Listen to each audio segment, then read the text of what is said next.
একেবারেই কমলিকা, তারাতলা বিপর্যয় 5 জনের মৃত্যু হয়েছে, এখনো পর্যন্ত 20 জনকে উদ্ধার করা হয়েছে। তবে 2 শ্রমিকের অবস্থা উদ্ধার করা হলেও তাদের অবস্থা আশঙ্কাজনক, গুরুতর জখম তারা। আজ এসএসকেএম হাসপাতালে পৌঁছে যান মুখ্যমন্ত্রী শুভেন্দু অধিকারী এবং তারাতলা নির্মীয়মান গোডাউন ভেঙে এখনো পর্যন্ত আরও একবার জানিয়ে রাখবো 5 জনের যে মৃত্যু, উদ্ধার করা হয়েছে 20 জনকে, তাদের মধ্যে 2 জনের অবস্থা আশঙ্কাজনক। আহতদের চিকিৎসার খোঁজ নিতে এসএসকেএম মুখ্যমন্ত্রী, বিকেলেই তারাতলা গ্রাউন্ড জিরো সরজমিনে সিএম। এখন অব্দি মোট 25 জনের রেস্কিউ করা গেছে, তার মধ্যে 5টা ব্রড ডেথ আছে আর 20 জনকে এখানে অ্যাডমিশন দেওয়া হয়েছে, তার মধ্যে 2টো ক্রিটিক্যাল আছে। এখানে স্বাস্থ্যমন্ত্রী, স্বাস্থ্য বিভাগ। কিন্তু কেন এই বিপর্যয়? গলতটা কোথায়? ত্রুটিগত নির্মাণ কোথায় গলদ? জানার চেষ্টা করবো। আমাদের সঙ্গে রয়েছে স্ট্রাকচারাল ইঞ্জিনিয়ার বিশ্বজিৎ সোম, তবে স্টুডিওয়ে রয়েছে আমার সহকর্মী অয়ন। Over to you. ধন্যবাদ প্রিয়াঙ্কা। বিশ্বজিৎ সোম স্ট্রাকচারাল ইঞ্জিনিয়ার আমার সঙ্গে রয়েছেন এই মুহূর্তে। আমি বিশ্বজিৎ দা আপনার কাছে জানার চেষ্টা করব যে আজকে মুখ্যমন্ত্রী শুভেন্দু অধিকারী তিনি বলেছেন যে অনুমোদনটা ছিল এই গোডাউনটা তৈরির সেটা ত্রুটিযুক্ত, অর্থাৎ আমি জিজ্ঞেস করতে চাই কতটা ত্রুটি থাকলে, কীরকম ধরনের ভয়ঙ্কর ত্রুটি থাকলে এই রকম ভয়াবহ বিপর্যয় নেমে আসতে পারে? না, এই যে কথাটা উনি বলেছেন মাননীয় মুখ্যমন্ত্রী, সেটা তো একেবারে মানে আমি এর সঙ্গে একেবারে 100% একমত যে এটা কোনো মেটেরিয়াল নয়, এটা কোনো খারাপ জিনিস দিয়ে তৈরি করা ব্যাপারটা তা নয়। এটা একটা স্ট্রাকচারাল ইঞ্জিনিয়ারিংয়ের একটা গ্রস মিস্টেক, মানে গ্রস এরর বলা যায়।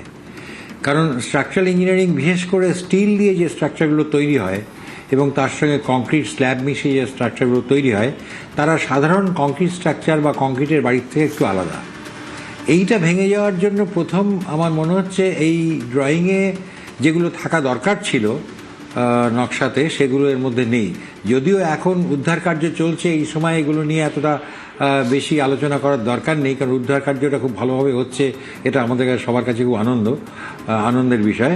এখন ব্যাপার হচ্ছে 3টে পয়েন্ট মূলত বলা যায়। সেটা হচ্ছে যে এই স্ট্রাকচারটাতে আপনি দেখলেই বুঝতে পারবেন যে আমার মনে হচ্ছে যে ধরনের এর ধরুন স্প্যান রয়েছে বা যে ধরনের এর দৈর্ঘ্য বা লেন্থ রয়েছে, সেই অনুযায়ী স্ট্রাকচারের সেকশনগুলো মানে সাইজগুলো একটু কম, 1 নম্বর। 2 নম্বর হচ্ছে যে এই স্ট্রাকচারে যে জয়েন্টগুলো আছে, অর্থাৎ যে বিমের সঙ্গে কলমের জয়েন্ট, কলমটা উঠেছে একটা কংক্রিট ওয়ালের ওপর থেকে, সেই কংক্রিট ওয়ালে আমরা বলি বেস প্লেট, সেই বেস প্লেট যদি আপনি দেখেন, আমার কাছে ছবি আছে, সেই বেস প্লেটে কয়েকটা বোল্ট থাকে, সেই বোল্টগুলোকে আমরা বলি এইচডি বোল্ট, মানে হোল্ডিং ডাউন বোল্ট, যাতে ওটা বেঁকে না যায়। এই যে ব্যাপারটা, এইটা অত্যন্ত উইক। আমার কাছে একটা ছবি আমি দেখলাম, সেই ছবিটা অত্যন্ত উইক এবং বোল্টগুলো নট প্রপারলি টাইটেন্ড, মানে কনস্ট্রাকশনেও একটা গাফিলতি আছে এর সঙ্গে সঙ্গে।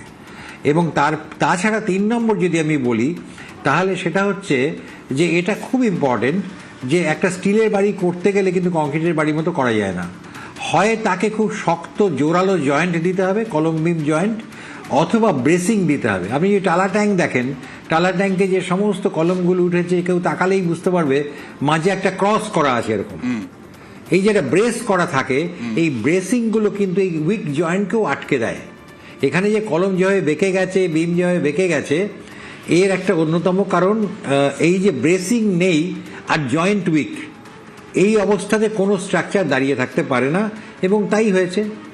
আর শেষ যে একটা পয়েন্ট, সেটা হচ্ছে যে যখনই এর উপর আমি একটা কংক্রিট স্ল্যাব লাগাবো, তখন সেই স্ল্যাবটার সঙ্গে বিমের, এই যে বিমের কংক্রিটের যে ছাদটা ঢালাই করছে, তার সঙ্গে বিমের একটা মেকানিক্যাল সংযোগ থাকা দরকার। আমরা কি করি, বোল্ট বা ইত্যাদি দিয়ে ওই স্ল্যাবটার মধ্যে দিয়ে ওই বিমের সঙ্গে লাগানো, যদি আমি শীটের ওপরও ঢালাই করি, তাহলে ওটায় ছ্যাদা করে একটা বোল্ট দিয়ে এই কংক্রিটটা যদি এর ওপর থাকতো, যদি একটা এরকম কানেক্টর দিয়ে কংক্রিটের সঙ্গে বিমগুলোকে লাগিয়ে দেওয়া যেত, তাহলে বোধহয় কিছু সময় পাওয়া যেত, মানুষগুলো বেরিয়ে আসতে পারত, এত বড় ক্যাটাস্ট্রফ হতো না। বিশ্বজিৎ দা, এই যে জিনিসটা হয়েছে, গাফিলতি কিনা এটা একটা প্রশ্ন থাকবে, কারণ আপনি যে যে বিষয়গুলো বলছেন, দক্ষ যোগ্য লোক দিয়ে যদি এই বিল্ডিংটা তৈরির চেষ্টা হতো তাহলে হয়তো হতো না। এখানেই কাজ করানোর ক্ষেত্রেই বড়সড় গাফিলতি কিনা? না, প্রথম দুটো জিনিস, একটা যে ডিজাইন প্রপারলি হওয়া দরকার, এটা স্টিল ডিজাইনের ব্যাপারটা একটু আলাদা। এটা অন্য স্টিল ডিজাইনের সবচেয়ে ইম্পর্টেন্ট হচ্ছে জয়েন্ট। আপনি দেখবেন সব জয়েন্টগুলো থেকেই এটা বেঁকেছে, জয়েন্টগুলো গন্ডগোল, জয়েন্ট থেকেই ভেঙে পড়েছে। তারপরে এই জিনিসগুলো স্টিল ডিজাইনের প্রপার নকশা, প্রপার ড্রয়িং না থাকলে এটা করা উচিত না। আর 2 নম্বর যেটা তুমি বললে যে কনস্ট্রাকশনের জায়গাটাও খুব ইম্পর্টেন্ট এই স্টিলের কনস্ট্রাকশন করার সময়। এই যে বিমগুলোতে যে জয়েন্ট সেইগুলোই ঠিক ছিল না বলেই কি ভার সইতে না পেরে আমরা দেখছিলাম যে কিছুক্ষণ আগে অভিযোগ আসছিল যে ভার সইতে না পেরে বিমগুলো বেঁকে চুড়ে গেছে, তারপরে ভেঙে পড়েছে। না না না, ভার এটা কিছুই নয়, এটা তো ডেড লোড। এরপরে তো ওখানে মাল থাকবে। আচ্ছা, গোডাউন যদি হয়, গোডাউন ডিজাইনে আমরা সব সময় প্রচুর লোড নিয়ে ডিজাইন করি, 5 গুণ লোড নিই। আমাদের বাড়ির লোড যা থাকে, যদি 200 থাকে, গোডাউন ডিজাইন করার সময় আমি 1000 টন লোড, 1000 কেজি লোড নিই। ঠিক। এখানে তো কিছুই আসেইনি লোড, এখানে শুধু স্ট্রাকচারের ওয়েট, যাকে আমরা ডেড লোড বলি। সেই লোডেই যদি ভেঙে যায় তাহলে তো এটা gross mistake in design, gross negligence of design. Approve করে যদি কেউ করে থাকে, আমি জানি না কার ডিজাইন, তাদের একটা গ্রস মিস্টেক, এই মিস্টেকটাকে ভাবা যায় না আর কি। স্ট্রাকচারাল এইটুকু একটা ছোট্ট structure, is not a complicated structure, এটা একটা ইজি স্ট্রাকচার। এটাকে আমরা করতে পারলাম না, এটা তো লজ্জাজনক ব্যাপার একটা বাংলার।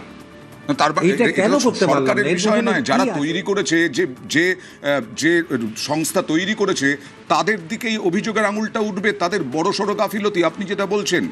একদম একদম, এটা টোটাল ফেলিওরটাই হচ্ছে ইঞ্জিনিয়ারিং ফেলিওর, অন্য কিচ্ছু নয়। Engineering failure. এখন ইঞ্জিনিয়ারিং ফেলিওর মধ্যে যদি কিছু ঢুকে থাকে, অন্য কিছু যদি প্রবেশ করে থাকে, আজকাল যা সমাজের যে অবস্থা, আমি জানি না, সে কোনো কারণে এর মধ্যে হয়তো কোনো কম্প্রোমাইজ হয়ে যেতে পারে। নাহলে এটা তো হতে পারে না। এটা কোনো স্ট্রাকচারাল ইঞ্জিনিয়ার এই ধরনের একটা মারণাস্ত্র তৈরি, এটা স্ট্রাকচার তৈরি হয়নি, এটা মারণাস্ত্র তৈরি হয়েছে। বিশ্বজিৎ সোম, অনেক ধন্যবাদ আপনাকে। বিশ্বজিৎ সোম যা বলার চেষ্টা করলেন, মারণাস্ত্র তৈরির চেষ্টা হয়েছিল, কোনো স্ট্রাকচারাল ইঞ্জিনিয়ারকে দিয়ে করানো হয়নি, হতে পারে না, না হলে এরকম পরিস্থিতি হতে পারে না। গোডাউন বানানো গোডাউন যেটা বানানো হয়েছে তার ভারই নিতে পারলো না এই স্ট্রাকচার, আর গোডাউনের জন্য আরও বেশি লোড নেওয়ার ক্ষমতা দিয়ে তৈরি করানো হয় এই সমস্ত স্ট্রাকচার। তার নকশাতেই বিরাট গলদ, প্ল্যানে বিরাট গলদ, দক্ষ যোগ্য ব্যক্তিদের দিয়ে এই কাজ করানো হয়নি। এবং তিনি বললেন বড় সড় গাফিলতি। প্রিয়াঙ্কা।